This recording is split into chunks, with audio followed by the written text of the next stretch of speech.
ముఖ్యమంత్రి గారు కూటమి ప్రభుత్వం ఎన్నికల సమయంలో ఉద్యోగులకు చాలా హామీలు ఇచ్చిండ్రు. అధికారంలోకి వచ్చిన వెంటనే ఐఆర్ ఇస్తామని చెప్పి, మంచి పీఆర్స్ ఇస్తామని, పెండింగ్ బకాయిలన్నీ చెల్లిస్తామని చెప్పి చాలా హామీలు ఇచ్చిండ్రు. అధికారంలోకి వచ్చి 2 సంవత్సరాలు దాటినా ఇంతవరకు ఒక్క హామీ అమలు చేయలే. అమలు చేయకపోగా ఉద్యోగులను మోసం చేయడానికి చాలా తెలివిగా అతి తెలివిగా పావులు కలుపుతున్నారు ముఖ్యమంత్రి గారు. అందులో భాగంగానే ఒక 2 నెలల కిందట మీ అందరూ చూసింటారు, ఎల్లో మీడియా పేరున్న పత్రికలన్నీ ఏపీహెచ్పి అంటూ ఒక కథనం రాసినాయి. అంటే హిమాచల్ ప్రదేశ్లో ఉద్యోగుల జీతాలు ఎక్కువైపోయి ఆర్థికంగా ప్రభుత్వం ఇబ్బందులు పాలయ్యి ఉద్యోగులు జీతాలు ఇవ్వలేక ఉద్యోగుల జీతాలు తగ్గించింది. మన రాష్ట్రంలో కూడా, ఏపీలో కూడా అదే పరిస్థితి ఉంది. ఉద్యోగులకు ఎక్కువ జీతాలు ఉన్నాయి. మన రాష్ట్రంలో అలాంటి పరిస్థితి వస్తుందని చెప్పి 2 నెలల కిందట, నెల కిందట ఆ ఎల్లో మీడియాలోని పత్రికలన్నీ రాసినాయి. అంటే దాని ఉద్దేశం ఏంటంటే ఉద్యోగులకు ఒక హెచ్చరిక లాంటిది. అంటే మీకు జీతాలు ఇవ్వడమే ఎక్కువ, జీతాలు ఇవ్వడానికి ఇబ్బంది పడుతున్నాం, 1వ తారీఖు మీకు జీతాలు ఇవ్వడమే గొప్ప, కాబట్టి మీరు ప్రభుత్వం నుంచి డిఏలు కానీ, పిఆర్సీ కానీ, ఐఆర్లు కానీ ఇలాంటివన్నీ ఏమీ ఆశించకండి అని ఉద్యోగులను మానసికంగా ప్రిపేర్ చేయడానికి, ఉద్యోగులు ఏమి అడగకుండా ముందుగానే వాళ్ళ ఆత్మస్థైర్యం, ఉద్యోగుల మానసిక స్థైర్యాన్ని దెబ్బతీయడానికి, ఉద్యోగులు మానసికంగా ప్రిపేర్ చేయడానికి, జీతం ఇచ్చే సార్లే ఇంకా ఏమి మన జీతం మనకు తగ్గించకుండా జీతం ఇచ్చే చాలు అని ఉద్యోగులు అనుకూలంగా చేయడానికి ఆ పత్రికల్లో కథనాలు రాయించిండ్రు.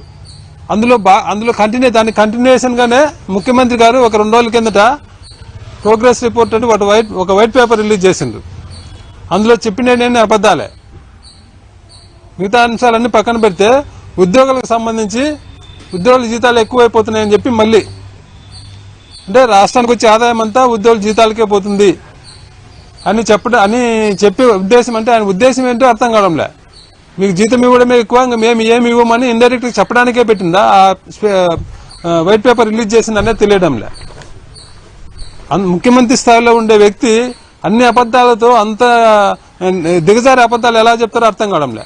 అందులో చెప్పినట్టు అబద్దాలే. మిగతా అంశాలన్నీ పక్కన పెడితే ఉద్యోగులకు సంబంధించిన అంశాలు లెక్కలోకి తీసుకుంటే ఆయన చెప్పింది ఉద్యోగులకు 30,000 కోట్ల బకాయిలు చెల్లించామని చెప్పిండ్రు.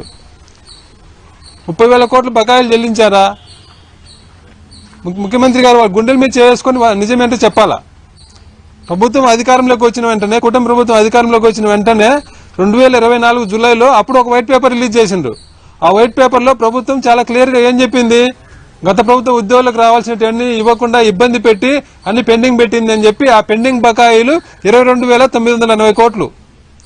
ఇదే ప్రభుత్వం 2024 జూలైలో ఉద్యోగులకు రావాల్సిన పెండింగ్ బకాయిలు ఎంత అనేది శ్వేతపత్రంలో చెప్పింది 22,980 కోట్లు. అందులో ఉద్యోగులకు ఇవ్వాల్సినవి ఏమేమి ఉన్నాయి?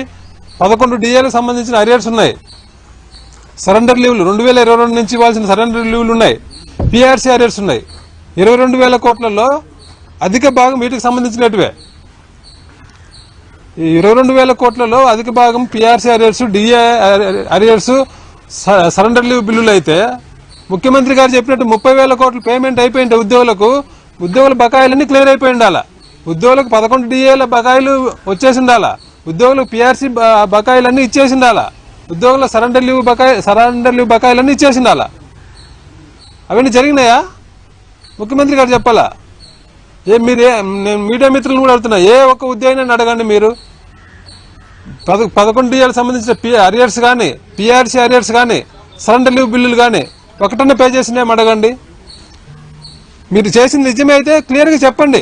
మేము ప్రతి మీటింగ్లో ఉద్యోగ సంఘాల నాయకులు అందరూ అడుగుతున్నారు కదా, మీరు ఎంత బిల్లులు పే చేసిండ్రు, గత ప్రభుత్వం బకాయి పెట్టినట్టు, ఈ ప్రభుత్వం వచ్చినాక ఎంత పెండింగ్ పడింది, మొత్తం ఇప్పటికి ఎంత పెండింగ్ ఉంది అనేది అడుగుతున్నారు. ఇంతవరకు మీరు దాని గురించి ఏం చెప్పడంలే. కానీ 30,000 కోట్ల బకాయిలు పే చేసినట్టున్నారు. ఎవరికి చేసిండ్రు 30,000 కోట్ల బకాయిలు పే చేసి మళ్ళీ ఉద్యోగులకు అంత పెండింగ్ ఎందుకు ఉంది?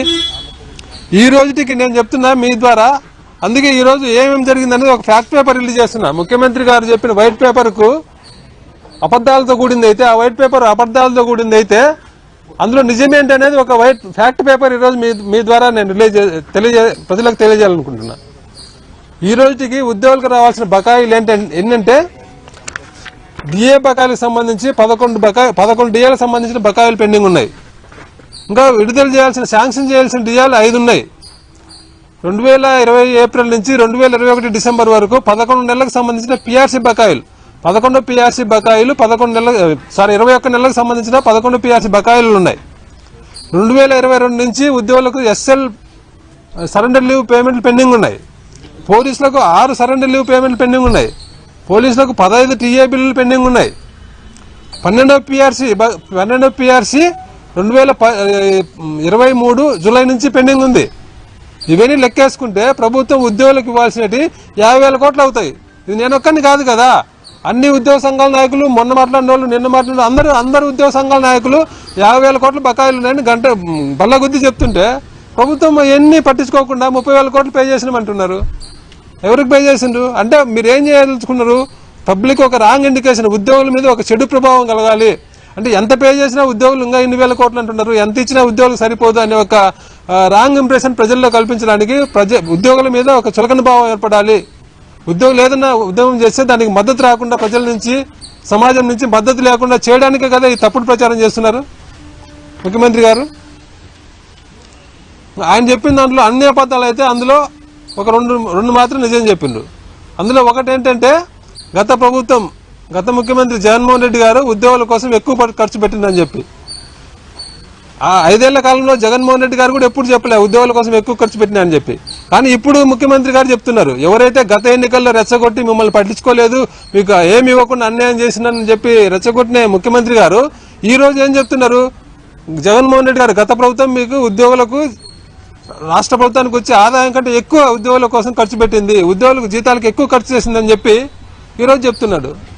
ఉద్యోగులందరూ కూడా ఇది గమనించాలా. గత ఎన్నికల్లో ఉద్యోగులందరూ గంపగుత్తుగా మాకు ఏమి ఇవ్వలేదు, మాకు రావాల్సినట్టు ఏమి ఇవ్వలేదు అని చెప్పి గంపగుత్తుగా టీడీపీ కోటేసిండ్రు. కానీ ఇప్పుడు టీడీపీ అధ్యక్షుడు, ఇప్పుడు మన ఓట్ల ద్వారా ఎన్నికైన ముఖ్యమంత్రి గారు స్వయంగా చెప్తున్నారు గత ప్రభుత్వం ఉద్యోగులకు బాగా ఇచ్చింది, వచ్చిన ఆదాయం కంటే ఎక్కువ జీతాలు ఇచ్చింది అని చెప్పి ముఖ్యమంత్రి గారు చెప్తున్నారు. కాబట్టి ఉద్యోగులందరూ కూడా ఇది గమనించాలి. ఇంకొకటి ముఖ్యమంత్రి గారు చెప్పిన వాస్తవం ఏంటంటే మేము వచ్చినాక ఉద్యోగుల జీతాలు ఖర్చు తగ్గించామని చెప్పి, అది కూడా ఆయన నిజం ఒప్పుకున్నాడు. అయితే దాన్ని డైరెక్ట్గా చెప్పకుండా ఇండైరెక్ట్గా చాలా తెలివిగా రెవెన్యూ ఆదాయంలో జీతాల ఖర్చు తగ్గించడం, శాతాల పరంగా జీతాల ఖర్చు తగ్గించడం అని చెప్పి కొద్దిగా అతి తెలివిగా, అంటే జనానికి అర్థం కాని భాషలో, ఉద్యోగులకు అర్థం కాని భాషలో చెప్పిండు. అంటే అది గొప్పగా, అంటే ఉద్యోగుల జీతం తగ్గించడం కూడా ఒక గొప్పలాగా, ఒక గొప్ప ఘనకార్యం లాగా చెప్తున్నాడు ఆయన. రెవెన్యూ ఆదాయంలో జీతాల ఖర్చు శాతం ఎప్పుడు తగ్గుతుంది? ప్రభుత్వానికి రెవెన్యూ ఆదాయం పెరిగితే తగ్గుతుంది. కానీ మీరు చూసుకోండి, ప్రభుత్వం అసెంబ్లీకి సమర్పించిన బడ్జెట్ రిపోర్టులు కానీ, ఎఫ్ఆర్బిఎం రిపోర్టు కానీ ఏదైనా చూసుకోండి, ఈ 2 సంవత్సరాల కాలంలో మన రాష్ట్ర ప్రభుత్వ ఆదాయం బీహార్ కంటే తక్కువ ఉంది ఆదాయం పెరుగుదలలో. దేశం మొత్తంలో చూసుకుంటే చివరి 5 స్థానాల్లో ఉంటుంది నాకు తెలిసి ఏది ఆదాయం పెరుగుదలలో. ఇంత ఆదాయం పెరగకపోయినా కూడా రెవెన్యూ ఆదాయంలో జీతాల ఖర్చు ఎందుకు తగ్గుతుంది? దానికి కారణం ఏంటి? ప్రభుత్వం ఉద్యోగుల జీతాలు తగ్గించింది, ఉద్యోగుల సంఖ్య తగ్గించింది. మీరు ఉద్యోగులు పొట్టగొట్టింది కాబట్టి ఉద్యోగుల జీతం ఖర్చు తగ్గింది. కానీ మీరు ఘనత రెవెన్యూ ఆదాయం పెంచి ఘనంగా చెప్పుకోవడం పరిస్థితి ఏం లేదు. ఈ ప్రభుత్వం వచ్చినాక 5 డిఏలు పెండింగ్ ఉన్నాయి. నేను ఇందాక చెప్పినట్లు 5 డిఏలు లెక్కేసుకుంటే ఒక్కొక్క ఉద్యోగికి 12% రావాలి. ఇంకా ఎగ్జాక్ట్గా చెప్పాలంటే 11.83% డిఏల రూపంలో ప్రతి ఉద్యోగికి రావాలి ప్రతి నెల. 27% అయ్యారు గత 2 ప్రభుత్వాలు ఇచ్చినాయి. ఆ లెక్క ప్రకారం వేసుకుంటే 27% అయ్యారు రావాలి. అంటే ప్రతి ఉద్యోగికి మీరు రావాల్సిన జీతం కంటే, ప్రతి నెల ఉద్యోగి తీసుకునే జీతం కంటే 40% తక్కువ, దాదాపుగా 40% తక్కువ జీతం ఇస్తున్నారు. 12% డిఏలు, 27% అయ్యారు. 40% జీతం తగ్గించి మీరు ఉద్యోగులకు జీతం ఇస్తున్నారు. అంతేకాకుండా ఈ ప్రభుత్వం వచ్చిన తర్వాత 2,71,000 మంది వాలంటీర్లను తీసేసింది. 27,000 మంది రేషన్ మొబైల్ యూనిట్ ఆపరేటర్లను వాళ్ళని తీసేసింది. ఎక్సైజ్ షాపుల్లో పనిచేసే 12,000 మంది తీసేసింది. అవుట్సోర్సింగ్లో ఒక 8,000 మంది తీసేసిండ్రు. వెలుగు వివోఏలు దాదాపు 4,5,000 మంది వాళ్ళని కూడా తీసేసిండ్రు. మొత్తం లెక్కేసుకుంటే దాదాపు 3,20,000 మంది ఉద్యోగులను తీసేసింది ప్రభుత్వం. అంటే మీరు 3,20,000 మంది ఉద్యోగులను తీసేసి ప్రతి నెల ఉద్యోగులకు ఇవ్వాల్సిన దానికంటే తక్కువ 30 నుంచి 40% తక్కువ జీతం ఇస్తూ అది గొప్పగా చెప్పుకుంటున్నారు. అంటే ఉద్యోగులకు అన్యాయం చేస్తూ, ఉద్యోగుల పొట్టగొడుతూ అది మేము గొప్ప ఘనత సాధించమని గొప్పగా చెప్పుకుంటున్నాం. ఇది సిగ్గుపడాల్సిన అంశం. ముఖ్యమంత్రి గారు ఆలోచించుకోవాలి. ఇలాంటి సిగ్గుపడే మాటలు మీరు తప్ప ఇంకా దేశంలో ఎవరు మాట్లాడరు నాకు తెలిసి. 3 లక్షల ఉద్యోగులను నోటును పడేసి మేము ఉద్యోగులకు మేలు చేసినాం, ఆదాయ ఉద్యోగుల ఖర్చు తగ్గిస్తున్నామని చెప్పి గొప్పగా చెప్పుకోవడం అనేది దేశంలో ఈ మన ముఖ్యమంత్రి గారు తప్ప ఏ ముఖ్యమంత్రి గారు చెప్పుకోరు. ఆయన చెప్పిన లెక్కలు కూడా తప్పు. ఏది ప్రభుత్వ ఆదాయానికి ఉద్యోగుల జీతాలకు సంబంధించి నేను మీకు ఇచ్చిన వైట్ పేపర్లో ఫ్యాక్ట్ పేపర్ అందుకే ఇస్తున్నాము. ఇందులో చాలా క్లియర్గా చెప్తున్నాం. ఈ రోజు కాదు 94 నుంచి అంటే 30 ఏళ్ళ వెనక నుంచి తీసుకున్నాం. 30 ఏళ్ల నుంచి కూడా రాష్ట్ర ప్రభుత్వం పెట్టే ఖర్చులో ఉద్యోగుల జీతం అనేది సాఫీగా ఒకే శాతంతో రన్ అవుతుంది. ప్రభుత్వం పెట్టే మొత్తం ఖర్చులో 35 నుంచి 40% ఉద్యోగుల జీతాలకు ఖర్చు అవుతుంది. అదే ప్రభుత్వానికి వచ్చే ఆదాయంలో మొత్తం ప్రభుత్వానికి వచ్చే ఆదాయంలో 45 నుంచి 50% మాత్రమే ఉద్యోగుల జీతాలకు ఖర్చు అవుతుంది. అది ఈ రోజు ఒక్కరోజు కాదు, 30 ఏళ్ల నుంచి కూడా అదే ఉంది. నేను మీకు చెప్తున్నా, అంటే ఓన్లీ పర్సెంటేజ్ చెప్తున్నా, టైం తక్కువని. 94-95లో రాష్ట్ర ప్రభుత్వం చేసిన మొత్తం ఖర్చు 12,920 కోట్ల రూపాయలు అయితే రాష్ట్రానికి వచ్చిన రెవెన్యూ ఆదాయం 8,786 కోట్ల రూపాయలు. జీతాల కోసం పెన్షన్ల కోసం ఖర్చు పెట్టింది 4,367 రూపాయలు. అంటే 94-95లో జీతాలు రాష్ట్ర ప్రభుత్వానికి వచ్చిన మొత్తం ఆదాయంలో జీతాల ఖర్చు 49.7%, అంటే సుమారు 50%. అదే మొత్తం రాష్ట్ర ప్రభుత్వం పెట్టిన ఖర్చులో జీతాల శాతం ఎంత అంటే 33.8%, అంటే 34%. అదే 2000 సంవత్సరంలో కూడా అంతే ఉంది. రెవెన్యూ ఆదాయంలో జీతాల ఖర్చు 49.54% ఉంది. మొత్తం పెట్టిన ఖర్చులో జీతాల ఖర్చు 27.36% ఉంది. 2017-18లో రెవెన్యూ ఆదాయంలో జీతాల శాతం 49.5% ఉంది. మొత్తం ఖర్చులో జీతాల శాతం 35.89% ఉంది. 2020-21లో మాత్రం రెవెన్యూ ఆదాయంలో జీతాల శాతం 63.99 ఉంది. మొత్తం ఖర్చులో 43.24% ఉంది. మళ్ళీ 2023-24లో రెవెన్యూ ఆదాయంలో జీతాల శాతం 51.38% ఉంది. మొత్తం ఖర్చులో 38.9% ఉంది. అంటే 30 ఏళ్ల నుంచి కూడా రాష్ట్ర ప్రభుత్వ రెవెన్యూ ఆదాయంలో జీతాలకు పెట్టే ఖర్చు 45 నుంచి 50% ఉంది. రాష్ట్ర ప్రభుత్వం పెట్టే మొత్తం ఖర్చులో జీతాల శాతం 35 నుంచి 40% ఉంది. కానీ ఒక్క 19-20-21లో మాత్రమే రెవెన్యూలో జీతాల ఖర్చు 60%, మొత్తం ఖర్చుల జీతాల శాతం 40% పెరిగింది. ఈ 2 సంవత్సరాలు ఎందుకు పెరిగిందంటే మనందరికీ తెలుసు కరోనా ఎంత ఇబ్బంది పెట్టిందో. మన రాష్ట్రమే కాదు, దేశం కాదు, యావత్ ప్రపంచం అంతా కరోనా వల్ల తలకిందులైంది. లాక్డౌన్ వల్ల ప్రజలు ఇంట్లో నుంచి బయటికి రాలేని పరిస్థితి, ఎలాంటి ఆర్థిక కార్యకలాపాలు లేవు, బిజినెస్ లేదు, రోజు కూలీ మీద ఆధారపడే వాళ్ళకి తినడానికి తిండి లేని కూడా పరిస్థితి వచ్చింది.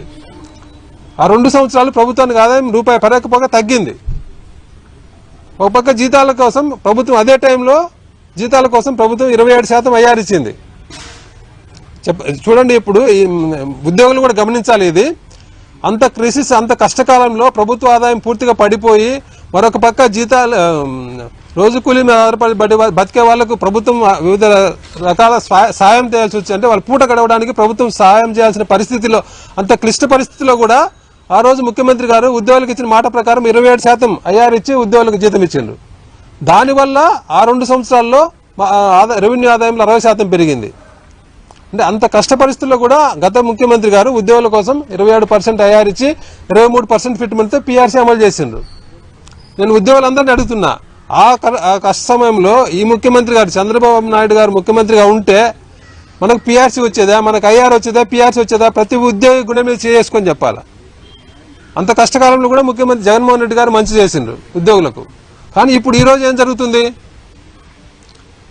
ఈరోజు ఎలాంటి ఇబ్బంది, కరోనా లాంటి ఇబ్బంది లేదు. ముఖ్యమంత్రి గారు, మంత్రులు, ప్రభుత్వం మాత్రం జల్సాలు, వినోదాలకు వాళ్ళు ఇష్టం వచ్చిన ఖర్చు పెడుతున్నారు. మంత్రులు కూడా స్పెషల్ ఫ్లైట్లలో తిరుగుతున్నారు. గతంలో ముఖ్యమంత్రి గారు ఒక్కరే తిరిగేవాళ్ళు, ఇప్పుడు మంత్రులు కూడా స్పెషల్ ఫ్లైట్లలో తిరుగుతున్నారు. అమరావతి ఆకాయాన్ని కోట్లు ఖర్చు పెడుతున్నారు. యోగాంధ్రాన్ని 100 కోట్లు ఖర్చు పెడుతున్నారు. అమరావతి బిల్డింగ్లో అద్దాల కోసం, బిల్డింగ్ ముందు కనపడే బిల్డింగ్ అందంగా కనపడడానికి పెట్టే అద్దాల కోసం 2,500 కోట్లు, అంటే ఎస్ఎఫ్టీ మీద 5,000 కోట్లు ఖర్చు పెట్టింది ప్రభుత్వం. ఎవరో పత్రికాధిపతి చనిపోతే కోట్లు ఖర్చు పెట్టి ప్రభుత్వం వర్ధంతి కార్యక్రమాలు, అంటే మీ ఇష్టం వచ్చిన కార్యక్రమాలకు ఇష్టం వచ్చినట్టు ప్రభుత్వ ధనాన్ని, ప్రజల డబ్బును ఇష్టం వచ్చినట్టు ఖర్చు పెడతా ఉద్యోగులు ₹1 ఇవ్వడానికి, ఉద్యోగులు ఒక డిఏ ఇవ్వడానికి ప్రభుత్వానికి మనసు రావడంలే. 2 సంవత్సరాల దాటినే పీఆర్సీ కమిషన్ వేయలే, ఐఆర్ ఇవ్వలే. మీరు ఉద్యోగులకు ఇచ్చిన ఒక్క హామీ, ఎలక్షన్లు ఇచ్చిన ఒక్క హామీని అమలు చేయలే. ఉద్యోగులు కంపేర్ చేసుకోవాలి గత ప్రభుత్వానికి ఈ ప్రభుత్వానికి ఎవరు ఉద్యోగులకు మేలు చేస్తున్నారు అనేది.